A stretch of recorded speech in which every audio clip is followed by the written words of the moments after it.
OTT প্ল্যাটফর্মটা যখন শুরু হলো, তখন একটু ভালো বাজেটে ভালো এক্সপেরিমেন্টগুলো বা এক্সপেরিমেন্টাল কাজগুলোর সুযোগ আসলো। ছক বাঁধা কিছু চরিত্রে আমাদেরকে ভাবা হয়। এর বাইরে কোনো ধরনের এক্সপেরিমেন্ট করবার সুযোগই আমাদের এখানে নাই। আজকে আপনাদের সামনে আমি যাকে উপস্থিত করব, সে আমার খুব প্রিয় অভিনেত্রী বলবো। তারপরেও তাকে যেটা বলতে হয় সেটা হচ্ছে যে সে আক্ষরিক অর্থে না, সত্যি, সত্যি অর্থেই সে অন্য কেউ। আমি কথা বলব আজকে ফারজানা ছবির সাথে। ছবি অন্য কেউ মানে আমি কি বোঝাচ্ছি জানো? আমি আসলে আমাদের মিডিয়াতে, আমাদের যে এই অঙ্গনটাতে আমি অ্যা মনে হয় কাউকে বোন হিসাবে আমি বলি না কখনই। মানে এটা হয়তো আমার লিমিটেশন। আমি হয়তো কাউকে এই ডাকতে পারি না। অনেকে আছে না মা ডাকে, বাবা ডাকে, ভাই ডাকে, বোন ডাকে। আমি ডাকতে পারি না। কিন্তু কিভাবে জানি তুমি আসলেই আমার বোন হয়ে গেছো। আমি জানি না কিভাবে হইছো। মানে হওয়ার প্রক্রিয়াটা আমি জানি না। I am sorry. আমি কিন্তু মানে এটা আমি আক্ষরিক অর্থে না। আমি কোনোদিন ভেবেছিলাম যে এরকম একটা প্রোগ্রামে বা এরকম অনেক লোকের সামনে একটা অনুষ্ঠানে তোমাকে আমি বলব। এই স্বীকৃতি বা এই কথাটা তোমাকে বলব যে ফারজানা ছবি হচ্ছে আমার বোন। সাধারণত কোনো ইন্টারভিউতে দেখা যায় যে শেষের দিকে একটু কান্নাকাটি হয়। কিন্তু ইন্টারভিউ শুরুর আগে যদি এটা হয়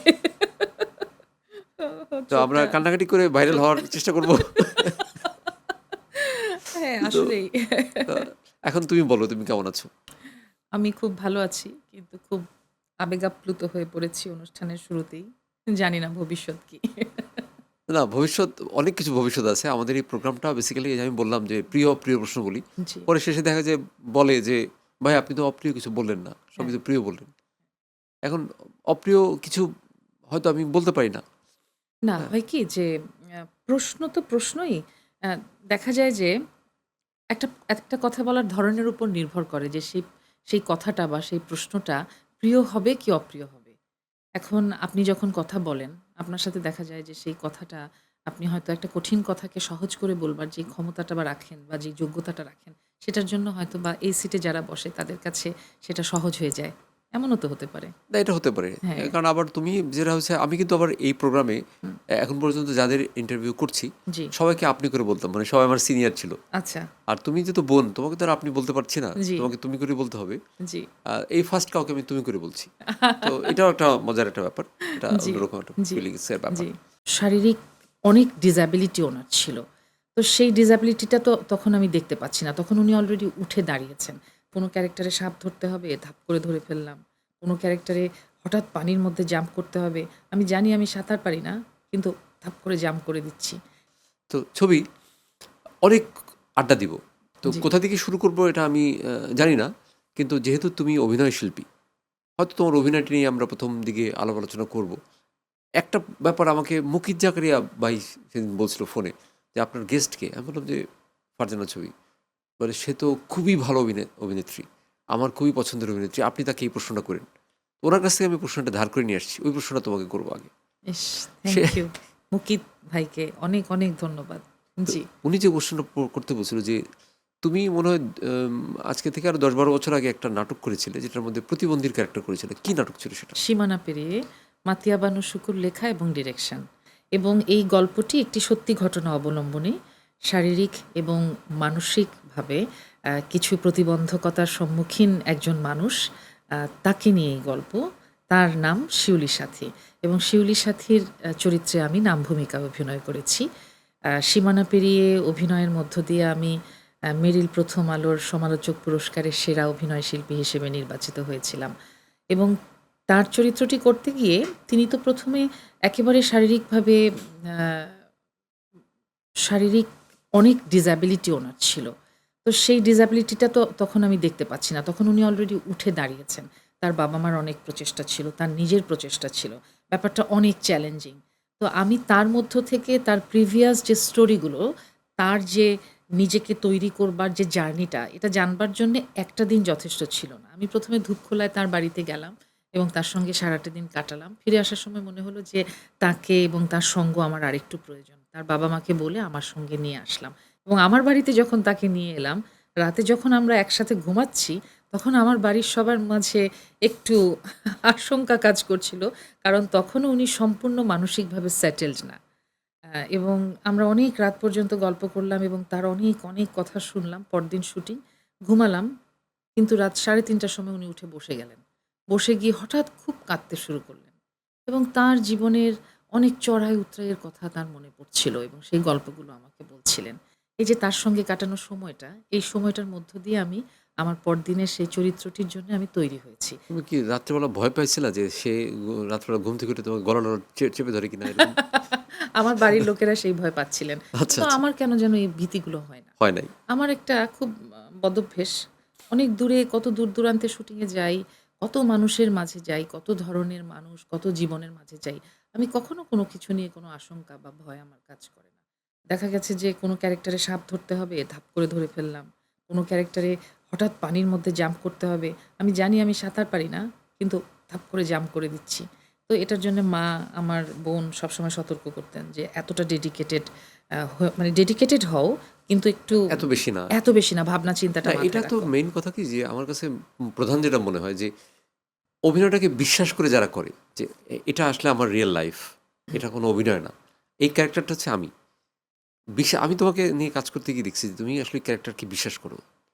তোমাকে যদি বলি যে তুমি এই ক্যারেক্টারটা খুবই একটা মায়াময়, তুমি মায়াময় হয়ে যাও। আবার যদি বলি যে এটা একটা ফ্রড, তুমি দেখা যায় যে তুমি চেষ্টা করো যে ওই ক্যারেক্টারের মানে তাকে ফ্রড হওয়ার জন্য যা যা দরকার সেটা করো। এই বিশ্বাস নিয়ে অভিনয়টা বিশ্বাস নিয়ে করতে হয় বলে আমার মনে হয়। তো এখান থেকে আমার একটা কোশ্চেন জাগে আমার। তুমি কি আন্ডাররেটেড শিল্পী?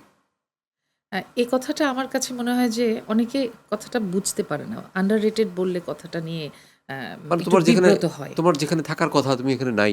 এটা কি এবং মনে হয়? আমি মনে হয় যে আজকে যে আপনি আমাকে এই শব্দটা বললেন আমার ব্যাপারে, এটা আমার জন্য সম্মানের, অনেক প্রাপ্তির। কারণ আপনি একজন নির্মাতা এবং একই সাথে আপনি একজন দর্শকও। আপনি নির্মাণের দৃষ্টি থেকে কিংবা আপনার একজন দর্শক হিসেবে আপনার পয়েন্ট অফ ভিউ থেকে আপনি ভাবছেন যে আমার যেই ভালো কাজগুলোর মধ্য দিয়ে যাওয়ার কথা বা আমার যতটুকু প্রাপ্তি হওয়ার কথা, সেই প্রাপ্তিটা আমার হয়তোবা হয়নি। তার মানে আপনি আরো আশা করেন আমার জন্য যে আমাকে সেই অবস্থানটায় ভাবছেন। এটা অবশ্যই আমার জন্য আনন্দের এবং সম্মানের। তবে হয় কি যে life is not a race. আমার মনে হয় যে ছোট্ট একটা জীবন। আমি এমন কোনো রেস বা এমন কোনো স্যাক্রিফাইসের মধ্য দিয়ে কখনো যাইনি। জীবনে স্যাক্রিফাইসটা, যেমন আমি একটা ব্যালেন্সড লাইফ চেয়েছি। যে আমার কর্মজীবন, আমার ব্যক্তিজীবনে এমন অনেক কিছু, অনেক এফোর্ট দিয়েছি যখন যে কাজটা করি, আমি সর্বোচ্চ এফোর্টটা দেই। কিন্তু এমন অনেক ধরনের স্যাক্রিফাইস, যে আমার ব্যক্তিজীবনে সময় দিতে না পারা কিংবা আমার কাছের মানুষদের কাছে না থাকা, এই স্যাক্রিফাইসগুলোর মধ্য দিয়ে আমি যাইনি।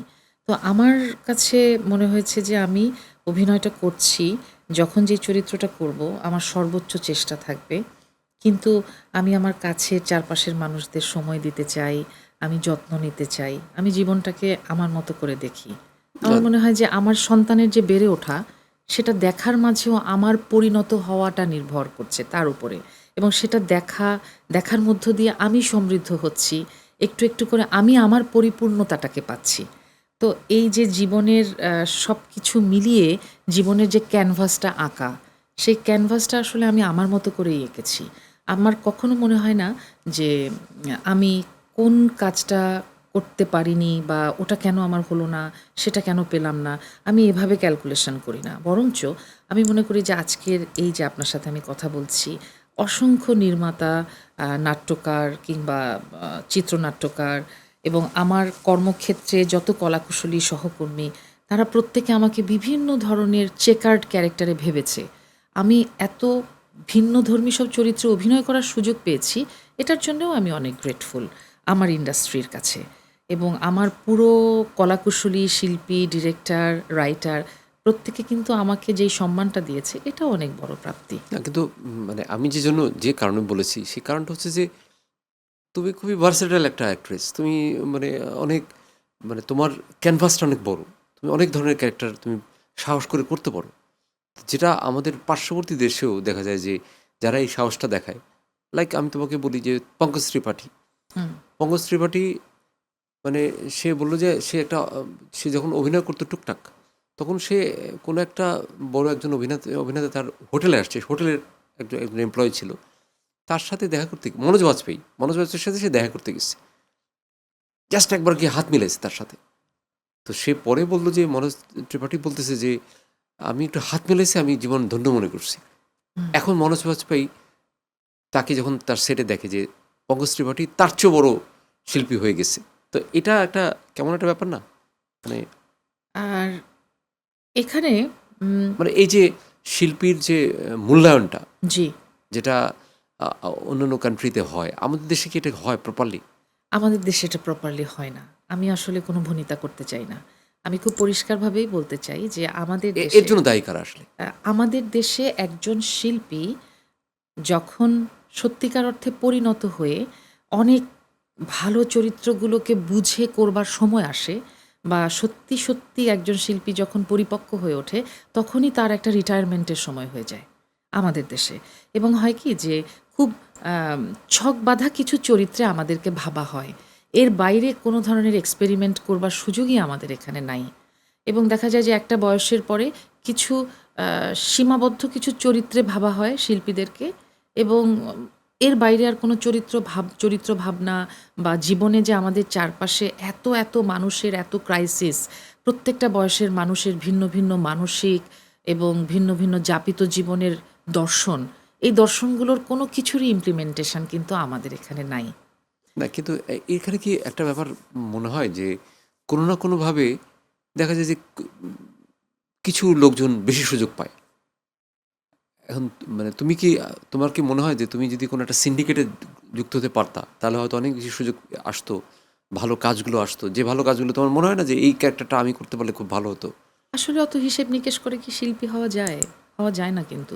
আমি তো আমি একজন শিল্পী হওয়ার জার্নিতে আছি, এবং আমি সেই যে জার্নিটা করছি, এই জার্নিতে এত হিসেব নিকেশ করতে গেলে তো আমি আসলে মিডিওকার হয়ে যাই, তাই না, না? হিসাব করতে বলছি না, কিন্তু যেমন ধরো আমি একটা ভালো একটা গল্প লিখেছি, আমি জানি গল্পটা খুব ভালো এবং এটা আমি বানাতে পারবো খুব ভালো, কিন্তু আমি যদি কোনো সিন্ডিকেশনে থাকতাম, তাহলে এটা আমি যে আমার গল্পটা মাথায় আসার সাথে সাথেই এটা হয়তো ইমপ্লিমেন্টেশন হয়ে যেত। আমাদের তো ইন্ডাস্ট্রিটা খুব বেশি বড় না, এবং আগে শুধু নাটক ছিল, এবং সিনেমার ভালো একটা সময় এসেছে এখন কিছুদিন আগে থেকে, কয়েক বছর হয়। আর সেই সাথে ওটিটি প্ল্যাটফর্মটা যখন শুরু হলো, তখন একটু ভালো বাজেটে ভালো এক্সপেরিমেন্টগুলো বা এক্সপেরিমেন্টাল কাজগুলোর সুযোগ আসলো।